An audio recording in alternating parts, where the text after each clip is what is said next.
안녕하십니까. 신한투자증권에서 매크로 담당하고 있는 하건영 연구원입니다. 오늘은 한국의 신정부 출범 이후에 정책과 경제 및 금융시장에 대한 영향을 말씀을 좀 드리도록 하겠습니다. 저희가 이번 정부에 대한 큰 흐름으로 큰 정부의 귀환이라고 명칭을 좀 달았는데요. 그동안에는 정부가 시장 기능을 좀 효율화시키는 데 초점을 뒀습니다. 하지만 이번에는 정부가 나서서 성장에 대한 큰 틀을, 그리고 정부가 나서서 실질적인 정책에 대한 집행에 시작할 것이다 라는 관점에서 큰 정부의 귀환이라고 말을 좀 달았는데요. 이렇게 이제 정부가 나섰던 이유는 지금 왼쪽의 그래프를 보시면은 한국 경제가 녹록지 않기 때문입니다. 이미 소비라든지 투자가 꺾이는 모습들이 관찰되고 있고요. 그나마 버티고 있는 부분들이 이 수출 쪽인데요. 이 수출마저도 최근에 트럼프발 고율 관세에 대한 영향으로 좀 꺾일 위험이 커졌다라는 거죠. 이제 이 구간에서 결국에는 정부가 뭔가 구조적인 문제들을 좀 해결할 이러한 필요성이 있는데요. 현재 한국 경제의 구조적인 문제들은 왼쪽의 그래프를 보시다시피 주력 산업이 반도체 말고는 다음 게 없다라는 것입니다.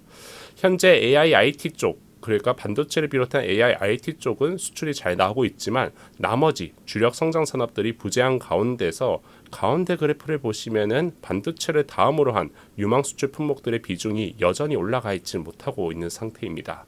그 구간에서 이제 수도권으로 쏠림 현상들이 심화가 되어 있다 보니까 이러한 부분들이 부동산 가격 상승으로 좀 이어졌고, 이러한 것들이 소비의 악순환 고리를 만들고 있다라고 보시면 될 것 같습니다. 이번 정부는 이러한 이제 구조적인 문제, 그리고 순환적인 문제들 모두 다 좀 해결하고자 정부가 나서는 이러한 모습들이 해당되는 정책 기조에 좀 나와 있는데요. 좀 더 이제 그 특징을 말씀을 좀 드리면은, 우선 첫 번째 특징은 시장 자율에 맡기기보다는 정부 주도의 경제 성장을 추구한다라는 것이 과거랑 좀 다르다라고 보시면 될 것 같습니다. 왼쪽에 역대 추경 규모가 있죠. 이 역대 추경 규모는 예산안 편성 이후에 추가로 예산을 편성하는 부분들을 말하는데요. 보시면 2015년도부터 해서 2022년도까지 8년 연속 지금 추경이 편성이 됐습니다. 하지만 딱 2년 2023년도, 2024년도 이때만 예산 편성이 없었는데요. 이 부분들은 이제 윤석열 정부 하에서 감세 중심의 재정 지출, 재정 정책을 펼쳤던 부분들이 크기 때문이다라고 보시면 될 것 같습니다. 하지만 이번 정부 들어서 이제 2차 추경을 비롯해서 올해 총 대략 한 40조 원 정도의 추경이 예상이 될 것이다라고 판단하고 있고요. 여기에 더해서 내년도의 예산안은 700조 원을 상회하는, 그래서 가파른 속도의 지출 증가를 좀 예고한 바가 있습니다. 그래서 이러한 것들을 통해서 적극적인 재정에 대한 역할을 좀 기대할 수가 있다라고 봐주시면 될 것 같습니다. 두 번째 특징은 민간 협력 방식을 활용해서 이 산업과 금융 정책을 펼친다라는 건데요. 그 이유를 왼쪽 그래프에서 좀 확인해 볼 수가 있습니다.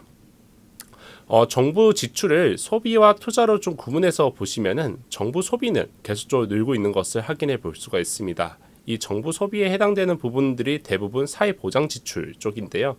이런 쪽들은 고령화라든지 복지성 지출이 늘다 보니까 계속적으로 늘고 있는데, 보시면은 정부 투자, 즉 미래 성장을 위한 혁신성을 위한 투자들은 여전히 정부 쪽에서 나오고 있지 않은 것을 지난 10년 넘게 관찰이 되고 있습니다. 이번 정부는 이 정부의 지출이 단순히 소비뿐만 아니라 투자에도 마중물 역할을 할 것이다 라고 예고를 했는데, 문제는 이게 돈이죠. 그래서 돈이 부족하다 보니까 이 오른쪽의 그래프를 보시면은 민간의 자금을 좀 활용하는 정책들을 많이 펼치고자 합니다. 대표적으로 성장 자본에 대한 예산 지원인데요. 모태펀드와 같이 이제 1차적으로 정부가 마중물 역할을 해서 그 돈을 민간 쪽에서 그 자금을 활용해서 추가적으로 승수 효과를 누리는 이러한 이제 정책들을 많이 펼치고자 합니다. 실제 이제 2020년, 2021년도 코로나 직후 때 이러한 모태펀드에 대한 출자 예산이 급증을 했다가 윤석열 정부 하에서 많이 감축됐던 이 예산이 아마 올해부터 시작을 해서 내년도에 또다시 코로나 수준까지 빠르게 확대되지 않을까라고 판단하고 있고요. 이러한 이제 부분들은 ABCDEF라고 명칭이 된 AI, 바이오, 문화 및 예술, 방산, 재생에너지와 같은 이러한 산업에 집중 투자를 예고한 바가 있습니다. 세 번째 특징은 지방균형 발전과 그리고 공정경제에 대한 강조인데요. 이러한 정책 기조는 사실 윤석열 정부 하에서도 확인이 됐습니다. 다만 윤석열 정부와 달리 이번 정부에서는 좀 더 직접적인 방식으로 이 지방 균형 발전과 공정 경제를 좀 강조하고자 하는데요. 왼쪽에 그래프를 보시면은 이 수도권 소재지에 있는 이 공공기관을 지방으로 이전했던 구간이 2012년도 말에서 2016년도까지입니다. 해당되는 시기에 처음으로 인구가 수도권에서 지방으로 옮겨진 바가 있는데요. 단기적인 효과이긴 하지만은 그만큼 가시적이기 때문에 아마 단기적으로 가시적인 효과가 이번에도 좀 나타나지 않을까라고 판단을 하고 있습니다. 뿐만 아니라 이제 오른쪽에 아시아 국가 기업 지배 구조를 보시면은 한국이 태국과 중국과 거의 유사한 수준에서의 기업 지배 구조 순위가 나타난 것을 확인해 볼 수가 있는데요. 이러한 것들도 해결하고자 상법 개정을 비롯한 이러한 법적인 규제에 대한 부분들도 추가로 좀 들어갈 가능성이 높지 않을까라고 판단을 하고 있습니다. 그래서 이러한 세 가지의 큰 기조 하에서 그럼 어떠한 인플리케이션을 얻을 수 있을까? 이게 이제 가장 중요할 것 같은데요. 일단 첫 번째, 많은 분들이 돈을 많이 쓰면은 한국 경제가 올해 1% 중반 이상으로 다시 성장세가 빠르게 확대가 될 수 있지 않겠냐라는 이러한 기대들을 좀 가지고 있습니다. 다만 저희는 확장 재정에도 불구하고 실제로 성장률이 그렇게 가파르게 올라가지는 않을 것 같다. 소폭 개선에 좀 그칠 것 같다라고 말씀 좀 드리는데요. 그 이유는 신정부가 현재 2차 추경의 예산으로 대략 한 20조 원 플러스 알파를 예고한 바가 있습니다. 이 중에 약 15조 원 이상이 자영업자 지원이라든지 소비 쿠폰이라든지 이러한 내수 부양에 투입될 것으로 예고를 한 바가 있는데요. 이러한 이제 이 보조금 정책이 대부분인 이러한 정책들은 왼쪽에 정책별 재정 승수를 보시면은 해당되는 정책에 해당되는 게 이전 지출입니다. 이 이전 지출은 다른 정책에 비해서는 재정 정책에 대한 효과가 크지가 않습니다. 1조 원을 투입을 하면 대략 올해 0.2조 원 정도의 효과가 나타난다라는 거라서 다른 정책보다 효과가 좀 미미하다라는 건데요. 그러면은 왜 이렇게 미미한 정책을 왜 이재명 정부에서는 쓰느냐? 그 이유는 쓸 수밖에 없기 때문입니다. 가운데 그래프를 보시면은 소득 분위별로 실질 소득이 있는데요. 4분위, 5분위가 고소득층, 그리고 3분위 이하가 저소득층인데 지금 4분위, 5분위에서만 소득이 증가를 하고 있고 3분위 이하는 소득이 감소하고 있습니다. 내수의 근간을 이루는 것이 중산층 이하 사람들인데요. 지금 현재 문제는 중산층이 몰락하고 있다라는 거죠. 그래서 이 부분들에 대한 내수의 악순환 고리를 일시적으로 끊기 위해서 소득 보존 정책이 그래도 단기적으로 나올 수밖에 없다라고 보시면 될 것 같습니다. 다만 저희는 이러한 정책에 대한 효과가 중장기적으로 나타나려면은 고용 증가가 동반이 돼야 되는데요. 이 오른쪽의 그림을 보시면은 중소득 고용이 계속적으로 감소하고 있다라는 점에서 이러한 정책에 대한 효과는 좀 단기에 그치지 않을까라고 보고 있습니다.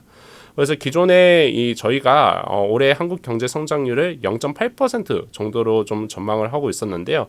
금번 2차 추경이 전개가 될 경우에는 금년에 1% 내외 성장률은 좀 달성이 가능하지 않을까라고 보고 있는데 다만 시장에서 기대를 하고 있는 1% 중반 이상의 고성장세가 단기에 회복되기에는 좀 어려울 것 같다라고 말씀을 좀 드리고 있습니다. 두 번째 이제 부분들은 정부 주도에 대한 산업 육성 효과가 언제쯤 확인이 될 것인가인 건데요. 이 정부 주도의 산업 육성 정책은 사실 시간이 많이 걸립니다. 특히나 이번 정부에서는 단순히 설비 투자나 인프라 투자가 아니라 이 기술, 즉 R&D 투자에 좀 더 초점을 두고 있는데요. 이 R&D 투자는 사실 가시적인 효과가 이번 정부보다는 다음 정부에서 확인되지 않을까라고 판단을 하고 있습니다. 그렇게 보는 이유는 결국 기술이 확산이 되려면 좀 시간이 걸리죠. 그리고 이 기술이라는 것은 결국 산업 구조의 개편과 동반이 되기 때문에 이 과정이 좀 더 오래 걸릴 수밖에 없습니다. 그래서 저희는 정부 주도의 산업 육성 정책 효과는 아마 경제 지표로 확인되는 시점은 다음 정부가 되지 않을까라고 판단하고 있고 이번 정부에서는 단기적인 가시적 효과는 좀 크진 않을 것 같다라고 말씀을 좀 드리고 있습니다. 그러면 이러한 정책의 의미가 없느냐? 사실 이 부분들에 대한 의미는 저는 이 대기업보다 중소기업, 즉 이러한 이제 중소기업과 대기업 간의 격차 축소에 좀 의미가 있다라고 판단을 하고 있는데요. 제일 오른쪽의 그래프를 보시면은 감세 중심의 정책 기조가 나타났을 때가 2022년도부터입니다. 보시면은 이 중소기업의 무형자산이 오히려 지난 3년 동안에 감소하는 이러한 모습들이 관찰이 됐는데요. 결국엔 감세 중심의 정책을 펼칠 때는 상대적으로 이 조세 감면에 대한 여력이 있는 대기업 쪽이 상대적으로 수혜를 받고요. 반면에 여기에서 중소기업은 상대적으로 수혜를 덜 받습니다. 반면에 정부가 나서서 투자를 좀 나서게 된다라고 하면은 중소기업 입장에서는 투자에 대한 리스크가 낮아지다 보니까 R&D 활성을 좀 할 수가 있다라고 보시면 되겠고요. 이러한 부분들이 대기업 간의 투자 격차 축소와 함께 향후 미래에 대한 선장성, 혁신성에 대한 시장의 긍정적인 기대들을 좀 더 할 수 있는 게 이 중소기업에서 좀 생길 수 있을 것이다라고 판단을 하고 있습니다. 그래서 저희는 정부 주도의 산업 육성 효과는 대기업보다 중소기업에 좀 더 상대적으로 수혜가 되지 않을까라고 판단을 하고 있습니다. 마지막으로 이 세 번째가 가장 중요한 내용이 될 것 같습니다. 왼쪽에 이 그래프를 보시면은 GDP 갭이라는 데이터가 있는데요. 이 GDP 갭이라는 것은 잠재 GDP, 즉 물가 상승을 자극하지 않을 만큼 경제가 나타낼 수 있는 성장률을 말하는데 그거 이상으로 경제가 성장을 하면은 GDP 갭이 플러스가 됩니다. 근데 지금 보시면은 저희가 추정하기로는 GDP 갭이 여전히 마이너스가 될 것이다 라는 거죠. 그 이유는 올해도 한국은 1% 성장, 내년도에도 1% 중후반 성장 이 정도에 그칠 것이다 라고 보고 있기 때문에 적어도 2% 성장이 나와야지만 물가를 자극할 수 있는 성장이 나오는데 그 정도는 좀 어렵지 않을까라고 판단을 하고 있습니다. 그렇기 때문에 저희는 이 돈을 많이 쓰는 이러한 구간에도 불구하고 올해랑 내년 모두 다 2% 내외의 물가 안정이 좀 나올 것 같다라고 말씀을 좀 드리고 있습니다. 그러면은 이 부분들에 대해서 좀 함의점이 뭐냐라고 했을 때 가운데 그래프를 좀 주목하셔야 되는데요. 정부가 지출을 확대를 하고 그리고 금융시장 육성 정책을 통해서 자금을 공급한다라고 하면은 결국에는 이 유동성이 시중에 풀릴 수밖에 없습니다. 그래서 실제로 2019년도부터 해서 20년, 21년도에 한국의 유동성이 빠르게 증가를 하는 모습들이 관찰되고 있는데요. 지금 현재는 5% 정도밖에 불과한데 이러한 부분들이 한 자릿수 후반 또는 10% 내외까지도 증가율이 확대가 될 가능성이 높다라고 보고 있습니다. 그러면 이렇게 풀린 유동성이 결국에는 어디로 흘러가야 되는데 저성장, 저물가라는 뜻은 상대적으로 실물 경제는 돈이 아직까지 돌지 않는다라는 뜻입니다. 그러면 실물 경제 돈이 안 돌면은 이 돈이 어떻게 남느냐? 이게 이제 오른쪽에 그래프를 보시면은 잉여 유동성인데요. 이렇게 이제 풀린 유동성이 실물 경제 투입되지 않는 유동성인 잉여 유동성이 커지게 되면은 결국에는 이 돈들이 자산 시장으로 흘러갈 수밖에 없습니다. 그래서 금융시장이라든지 아니면 부동산 시장이라 이런 자산시장 흘러가면서 금융시장 내에서의 불균형을 좀 야기할 가능성이 높다라는 건데요. 보시면은 2019년도에서 2021년도에 잉여 유동성이 급증하는 구간에서 금융 불균형 지수도 같이 올라가는 것을 확인해 볼 수가 있습니다. 이 금융 불균형이 대체적으로 자산 가격의 펀더멘탈 대비해서 밸류에이션이 확대가 되는 부분들 또는 이 금융시장 내에서의 레버리지를 의미하는데요. 이렇게 금융시장의 레버리지가 끼면서 자산시장에 대한 가격이 적정 수준보다 좀 더 높게 유지가 되는 그림들이 이번 정부에서도 좀 나올 수 있지 않겠냐라고 보고 있기 때문에 저희는 실물은 좀 올해 1년, 2년 동안에 밋밋하겠지만은 금융시장은 좀 뜨거울 수 있는 이러한 환경들이 향후 1, 2년 동안에 좀 연출이 될 수 있을 것 같다라는 것이 저희가 바라보고 있는 시각입니다. 예, 이상으로 신정부 정책과 그리고 경제 및 금융시장 환경에 대해서 말씀을 좀 드렸습니다. 감사합니다.